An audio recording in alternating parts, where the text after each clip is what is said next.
I'm very thankful most of all na binigyan ako ng opportunity to have a Metro Manila Film Festival movie. Tapos lead pa.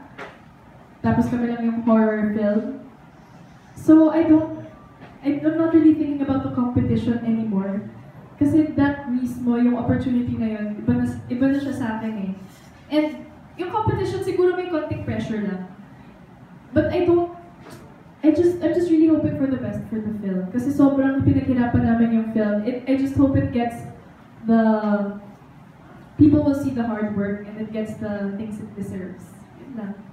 How about the good reviews that you've been getting? Because of course, some people have already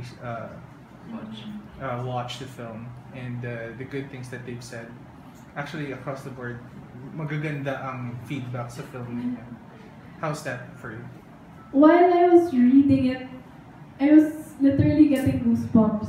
I mean, natutuwa sila sa film na na-appreciate nila yung ginawa namin. Because it's really no joke. Sobrang nahirapan talaga ako from yung mga dugo-dugo, yung mga mabibigat na scenes na ganun ka. And even hanggang sa dubbing, it was really draining. There was one time, like, sumisigaw-sigaw pa ako, tapos mamaya umupo ako, after 5 seconds, humihilik na daw ako, tulog na daw ako.